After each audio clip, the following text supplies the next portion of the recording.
Welcome to episode 5 of the FedTrends show. All right, getting started this week, the Department of Agriculture just announced a new cloud program that they're calling STRATUS. Here's what I think is really cool about that. From everything I've looked at, it sounds like it's not an acronym. They just decided to name their cloud program STRATUS. It fits, it makes sense, you can remember it because it's actually about clouds. So bonus points to them for that. Here's why I say that. I've had to deal over the years with acronyms that a lot of times either were just kind of boring or didn't make any sense, or when you actually figured out what they stood for, they were missing words. Here's a couple of them. So one of the best examples that I've seen in government where the acronym really fits, the STARS contract. That's out of GSA.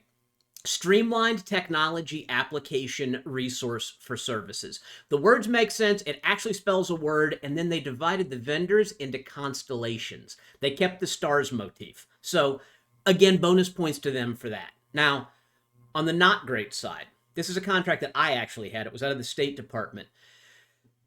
Security Assurance Services and Innovation. Why is that not great? It's the sassy contract. The amount of bad comedy that spurred about sassiness was really, I lived with that for years. So there had to be something better they could have called that. The next one that's not great is everyone has an ITSS. Justice has an ITSS. I had an ITSS contract at Labor. I had one at HUD that was called ITSS. State Department has at least 2 ITSS contracts, and then FBI decided to just call it FBI ITSSS.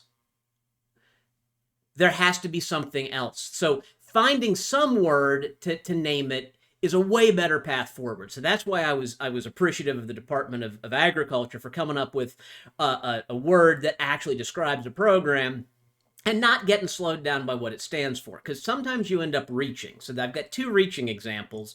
One was the Department of Homeland Security's EAGLE contract. You remember what EAGLE stood for? Enterprise Acquisition Gateway for Leading Edge Solutions.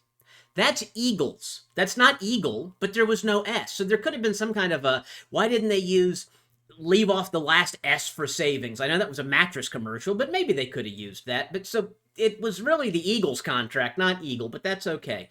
The one that's a real reach, the Answer contract. This was a GSA contract that was the precursor to the alliance that we've had for the last decade or so. Applications, support for widely diverse end user requirements. Answer.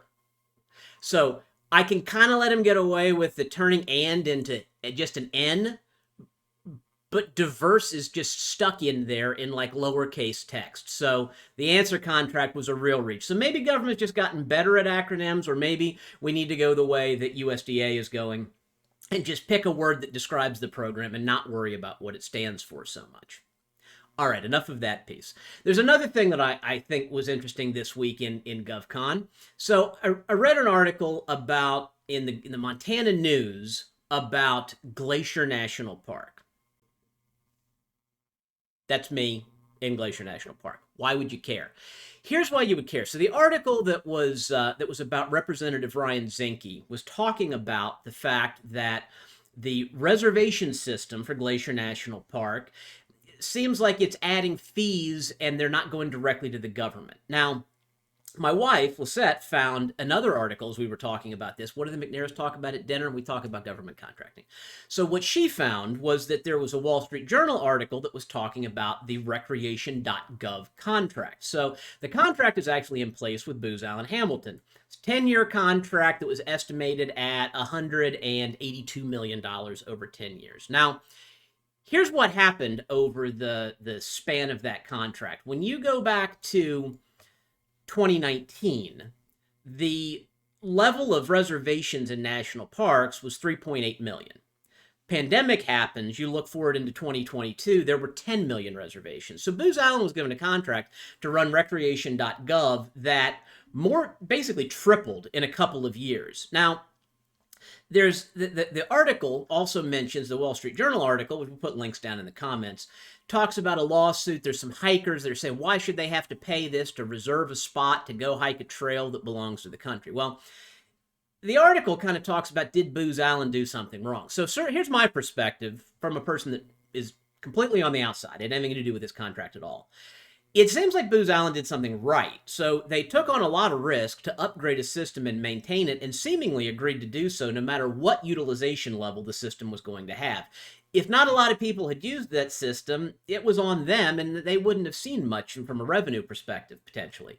But if something like the pandemic happens, which you couldn't foresee, but if there was just some big spike in activity, it would be on Booz to revamp that system, to bolster whatever servers it was on, to add cloud capacity and be able to handle the throughput. So they did get some upside on that contract, but I'd put that in the category of, this was a shared risk partnership that doesn't seem like anything, from my perspective on the outside, that anything bad happened. But there's the so what.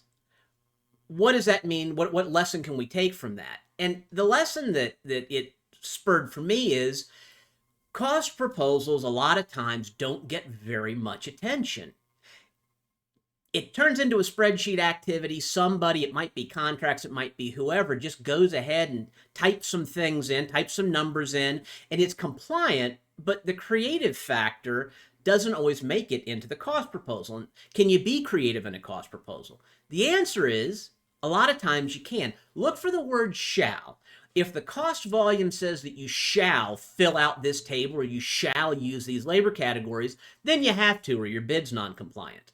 But if it doesn't, you can get creative. So I don't know the exact structure of Booz Allen's contract for Recreation.gov, but my guess would be it was either some sort of fixed unit price, hybrid type contract. Either it was fixed unit price, so that every time there was a reservation or a group of reservations, Booz Allen got some amount of money, or there was a fixed price component to run the baseline part of the system, and then some sort of incentive fee or award fee for every additional reservation.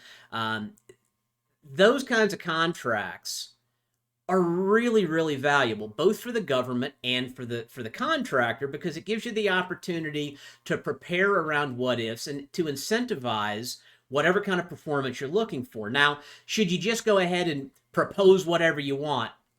You can, but that doesn't necessarily mean that the government is going to be ready to accept that. So use RFIs, use direct customer meetings to ask them if they're open to that kind of an approach. Now, do you really want to put out there in an RFI some super creative pricing strategy that maybe gets released publicly? It answers to questions, something like that.